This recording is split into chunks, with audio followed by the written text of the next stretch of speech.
Hello you guys, it has been a while that I've been active on my book channel. I think the last video I posted maybe was my December TBR, which if I'm going based off of the last 2 years, December is not a good reading month for me. I read one book this past December, and I think in 2022 I read 2 books. So I think I need to just realize that like December does not seem to be a very successful reading month for me. So that being said, I'm not going to be doing a January TBR. I'm just going to try and get myself back into reading. I don't know if I definitely am in a reading slump or if I'm just like busy. I don't know. Because I don't really feel like picking up anything. I think I am going to pick up the first Magnolia Parks book and reread that. Because I also want to read Long Way Home before the next Magnolia book comes out. I think it's around Valentine's Day. I've already pre-ordered my book. That is like my top priority, is to reread those 2 books before that book comes out. But anyway, that has nothing to do with today's video. Today I'm going to be doing a top 10, bottom 10 books that I read in 2023. I figured this might be a fun way just to recap some of the books that I read that I loved, as well as share with you some of the books that I did not love so much in like a top 10, bottom 10 sort of way. By the way, I do plan to take my tree down today, so I figured I would film in front of it sort of as like a so long whatever.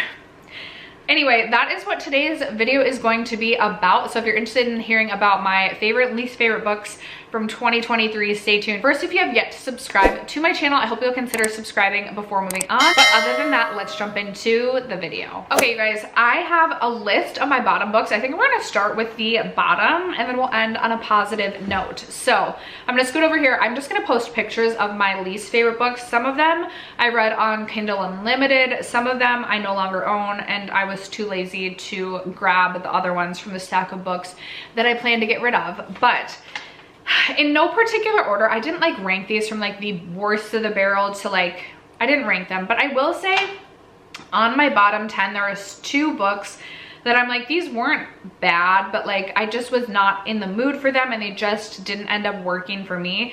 The first one being Beach Read by Emily Henry. I went into this, I think, just with like too high of hopes. My expectations were too high and I just did not end up loving Beach Read by Emily Henry. I found the characters to be quite boring and I just could not connect with them. In this book, I'm going to try and see what I can remember. You're following, I don't even remember their names. I think maybe the guy's name was Elliot, if that tells you anything. But essentially they're these 2 rival writers, and the girl goes home to her father's beach house because I believe her father just passed away. And the 2 strike up a deal because the girls, I believe in like a writing rut. They strike up a deal to like write each other's genre. She writes romance novels, he writes fiction, like I don't know, literary, I cannot even remember. But they're gonna write each other's genres and they go on these like field trips to like do research for their books, and a romance ensues. I just literally didn't care. So Beach Read was definitely a huge disappointment of 2023. I know so many people love that book. I just did not love it. And then the second book is Twisted by Emily McIntyre. I rated this book a 3 stars and it was fine, but I have absolutely loved her Never After series, and this was the first one that just like really fell flat for me. I did not feel like the romance was as good, and I also just didn't feel like the backstory, or like I just didn't feel like it was as good as her previous books. This is I believe Aladdin reimagining. If you don't know, the Never After series are basically like fairy tale reimaginings. They're dark romance, so it's essentially like what would happen if the villain in these fairy tales ends up like getting the girl, or like the villain is kind of like the love interest in these books. And I loved the first 3 books, but Twisted just didn't work for me. I was very, very bored most of the time that I was reading this book. I didn't really care about either of the main characters, and it just didn't hit for me. Next up, I want to talk about the first book in the Shatter Me series, because I really did not enjoy the first book, but I went on to really enjoy the series as a whole. So I just wanted to discuss that because if you didn't love the first book in the Shatter Me series, I encourage you to keep going, because I actually would probably rate the series as a whole a 4-star series. I don't know that it was necessarily 5 stars for me, but it was an incredibly entertaining series. I just felt like maybe it was because you're kind of like building up what's going on. And in the first book, Warren? Is it Warren? Is it Warren? Is like incredibly unlikable, but he becomes the love interest and becomes likable later on in the series. I don't know. Something about the first book I didn't like, and I almost didn't continue on, but I'm glad that I did. All right, book number 4 is Credence by Penelope Douglas. I went into this book knowing it was a taboo romance, and I was very interested in it for like that aspect. So I don't feel like I went in really even needing a whole lot of plot, but like when I say there was no plot and what was sprinklings of a plot, I was just like, ew. Like it was annoying because it was just so unbelievable. Like, so the taboo romance, this book, I can't remember the character names literally at all, but there is a main female character. She's 17 and both of her parents die, and her parents like don't like her. Like, it's actually really quite sad and horrifying. Like her parents just like didn't like her. But anyway, her parents pass away, and so she has to go live with like her her dad's brother, something, has to go live with him and his, I can't even remember at this point if it's 2 or 3 sons. And they live in this home in Colorado that basically gets snowed in every year for months at a time. And this like family like love affair happens, and like I went in knowing that, and I feel like if it had been built up in the correct way, it could have been a very interesting story. It just like, I can't stand when characters write in a way that like makes them like feel like truly like if it's obsessed in like a very unhealthy, like kind of like psycho thriller sort of way, I like that. But when it's just like they're like obsessed, and it's just like, okay, that's just like not interesting, not fun. And it was just like not remotely believable. Like I need something to be like slightly believable. This was terrible. And I've read Misconduct by Penelope Douglas as well and wasn't super into that. So I just don't know if Penelope Douglas is for me. Next up, I have book number 5, The Cheat Sheet by Sarah Adams. This was just too cutesy. It was closed door romance where I like to know all the dirty details. In this book, you're following a ballerina who gets injured, and she is best friends with this NFL football star. If I'm remembering correctly, and this is the book I finished at the beginning of the year, but I believe she's like out at a restaurant and accidentally like admits to a reporter that she like really likes, I think his name's Nathan. And then they like fake date, but I can't really remember why. And when characters are just like too perfect, I can't get into that either. I'm like, that's so unbelievable. Like, and I don't feel like I love like a golden retriever type of like guy. Like I just, maybe that's inner work that I need to do with myself, but I just felt like it was too cutesy and I wasn't into it. Book number 6 was Wildfire by Hannah Grace. I was so excited for this. Icebreaker I thought was okay. Like I believe I rated that 4 stars. Like I liked it, I had fun, I was entertained, but it wasn't like this 5-star book for me. I was really excited about Wildfire because it was about 2 characters that are away at summer camp. And I had just finished reading The Summer of Broken Rules, which I love. I love like a summer camp story. I'm all here for that. I'm here for it. This was so boring. Like there was really no, like I felt like the plot really wasn't taking us anywhere. Like nothing was really happening. The characters, I believe Russ was the male main character's name. He was cute, but too much. Like he just was too obsessed. Like he was too obsessed with the female main character, which I like had moments where I really liked her because she was kind of a spitfire, but then they both just like annoyed me. Like I just was so incredibly bored reading this. So okay, Book number 7 is Assistant to the Villain. I purchased this because there was like a blurb about this book in Fourth Wing, and I fell in love with Fourth Wing, and I was like, ooh, this sounds like a really fun book. In this book, you're following the villain and his assistant, who I can't remember her name, and she's just like assisting him while he does villainous things. And there's moments throughout this book where I felt like we were going somewhere, like I felt like we were getting some good action. It was going to be fun and exciting. So bored throughout the majority of this book. There was maybe like 20 pages sprinkled in like 2 or 3 times where I was like, ooh, this could be like going somewhere. And then it just really didn't. The end, if I'm remembering correctly, did end on a cliffhanger, and I was like, oh, this isn't a standalone book, but I have no desire to go read the second book when it comes out. Book number 8, I have Obsession. This was just like a smutty romance, and I need like a little bit, like there wasn't enough plot, or the plot was so ridiculous that I just couldn't get into it. And like, if I want to read like erotica, like I feel like I should just go search that on the internet. I don't know, like there was some plot happening, but it again was just like I was laughing out loud at moments because, and I think it was trying to be so ridiculous, but like it was so ridiculous,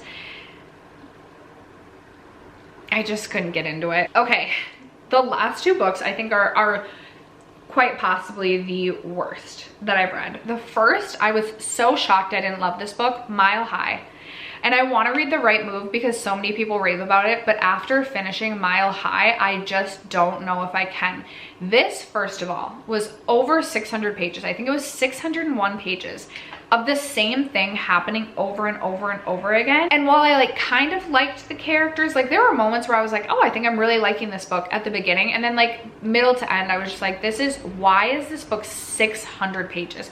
We could have snipped it down to 300 pages and I probably would have liked the book. But no,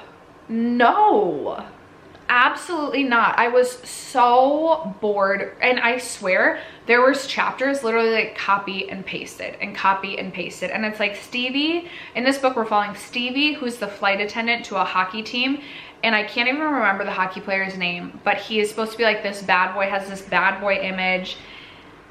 Stevie, there was representation of like, I don't know if body dysmorphia is the right word, but like she is not like a size 2, and that was like a heavy focus of the book, which I appreciated. I felt like I could relate with a lot of Stevie's thoughts, but then like we kept getting those same exact thoughts over and over and over and over and over again, and I was just like, this is too much.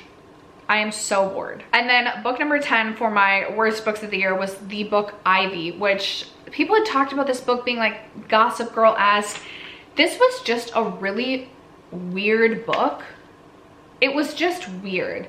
And it felt like it was too long. I literally can't remember any of the main characters' name except for one, I believe. Well, one was Ivy. Maybe one was like Cassandra. But I couldn't, like I literally couldn't even tell you really like what the book was even about. I know they like went to a nightclub and the 3 girls lived together, and Ivy was like really mean to who I think is Cassandra, and then I want to say there's like a character that starts with a P. It was a very bizarre book. I wasn't exactly sure what was going on or what was happening, and clearly I left the book having taken nothing away from it. It was a waste of my time is what it was. Okay, so those were the worst books. Can you tell my hair is bothering me? And my nose has been running, and I feel like I'm looking like Rudolph to match my tree right now. Anyway, those are the worst books. Now we're gonna move into a more positive light. We're gonna talk about my favorite books that I read this year. And I'm gonna start with the one book that I don't have, and it's actually, I'm counting this whole series as one book, and it's the Mindfuck series. Holy smokes.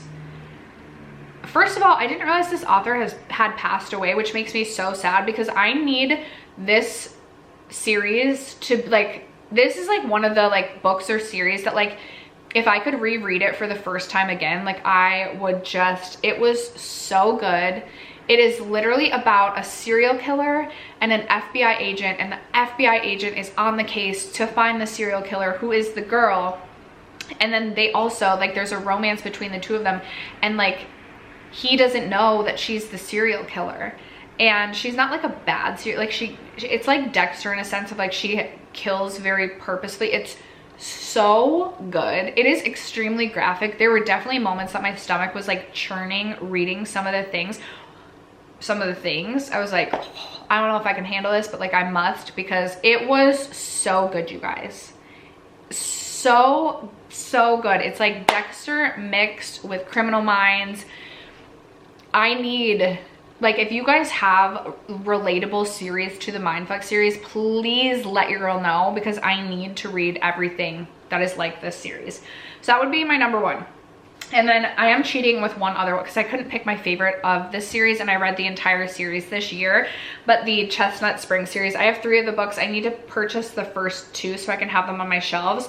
But the Chestnut Spring series by Elsie Silver, just so good. Cowboy romance. What more could a girl want? I just don't know that I could even pick my favorite. I like the first book, Flawless, was so good. I also really loved Powerless and Reckless. Hopeless might have been my least favorite, but I will say, sorry, not Reckless. Powerless. Wait, Reckless. Was Reckless the last one? Hopeless. Hopeless. Oh my gosh, you guys, why am I so confused? Powerless and Reckless are my top 2, and Flawless. I love Flawless as well. Hopeless, the final book in the series, I was a little bit disappointed in. This might have been my least favorite. I will say the second book, which I know so many people love, and I can't remember the name of it, also not my absolute favorite, but the series as a whole is a 5-star series for me.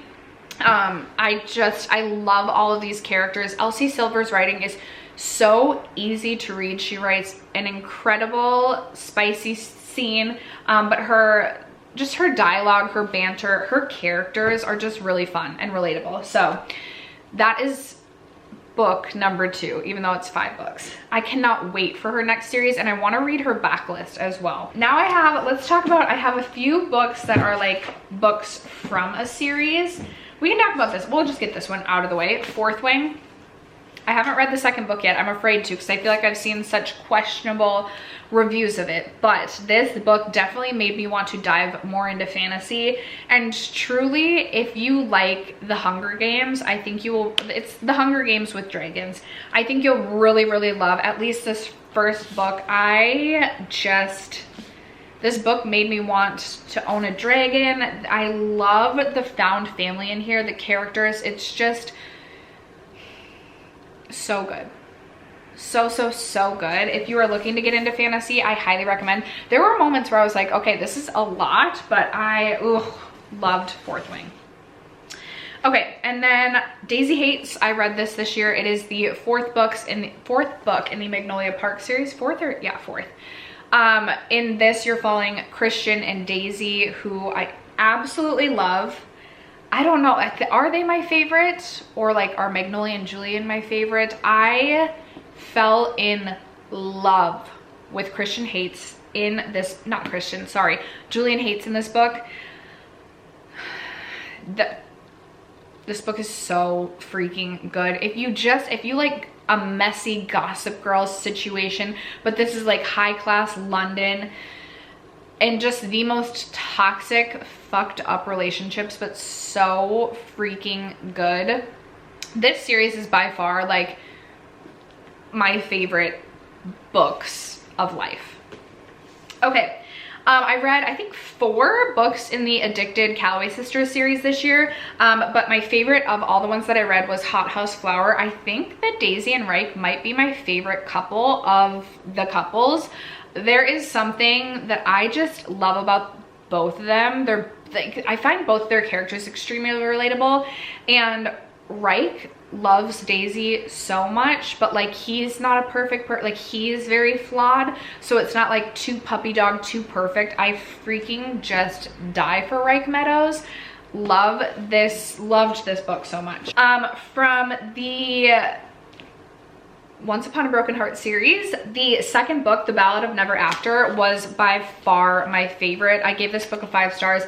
The ending of this book, I did not see coming, but like the last like 50 pages of this book just literally made this book. Stephanie Garber's writing is just, again, so digestible and so easy to read. Again, if you're looking to get into fantasy, this is like very fairy tale-esque, very poetic writing, but very easy to follow, very easy to understand. I wasn't sitting there like questioning my intelligence, wondering if I like understand anything. It was so easy to read. If you guys are living under a rock and have no idea what this series is about, in this book you're following Evangeline, who makes a deal with the Prince of Hearts, and basically a romance ensues without me being able to say a whole lot else. And there's just like, there's drama, there's like family drama. It's so good, and the romance is just so sweet. Like, it's sweet, but like with like a bit of a dark twist to it. I love it so much. I'm counting each of these as its own book, even though this is a duology. But books, I think we're on 6, I think we're on 7 and 8. V.E. Schwab's Vicious and Vengeful. Wow. Wow. I was very intimidated by this duology, because I was like, there's like magical elements or fantastic. I just like wasn't even really sure what it was about. I was so blown away. This is a duology that I could see myself rereading. Some of my favorite books that I've ever read. In the first book, you're following Victor and Eli, and they were both in this college program, and for their like thesis paper at the end of the year, they have to choose a topic, and I believe it's Elliot that chooses the topic of EOs, which stands for extraordinary, which are people with like extraordinary abilities. But then Victor, his roommate, basically convinces him to see if they can become extraordinary people based on like what they think makes someone extraordinary. And then it just like follows the path of extraordinary people, and like it's a very morally gray book, and kind of like what can happen when having power goes wrong. It's like, I don't really even know how to describe the book, but it is so good. Like, just so freaking good. I don't even know what else to say. And then Vengeful, you are following Victor and Elliot, as well as, is it Marcella? Ooh, Marcella, she is something else. She is like a bad bee, and I just absolutely love her. I don't, like, if I had to choose which one of these I like more, like, you do need to read this book to read this book, but I love them so much. Both of these 5 stars. I could not recommend this enough. And even in the moments where it was like, there were moments where I was like, this is like a little bit hard to follow. Like, there's just a lot to take in. Even in the beginning, I was like, what's an EO? And then I was like, oh, extraordinary person. Just keep with it. It is, it's so good. It's so good. Okay, and then the last 2 books, book number 9, I have Love in Other Words by Christina Lauren. This was so good. I read this book in a day. I've never done that before. I've literally never done that before, but I just loved this book so much. It's past and present timeline, and I almost liked the past timeline more than the present. But in this book, you are following Macy and Elliot. This is where I'm getting Elliot. Macy and Elliot, and they were basically childhood friends, and then something happens and they don't speak for quite a number of years, and then they meet each other or like run into each other in passing, and each chapter goes from past to present until like you finally lead up to why they didn't talk for so long. And I will say, it was a little bit hard for me to digest why they don't talk anymore. I don't know if I can get behind that, but I still loved the book. Nevertheless, I was extremely upset by the reason that they don't talk anymore, but I still loved the couple so much that I was like, ugh, definitely a 5-star. I'm definitely gonna be reading this book again. It feels right to read this in the fall. I don't know, there's something very cozy about this book. I absolutely loved this book. And then The Summer of Broken Rules. First of all, I feel like I chose the perfect setting to read this in. My family and I were down in Okoboji, Iowa, just having like, you know, I want to say like a Minnesota summer, but we were in Iowa, so like a Midwestern summer.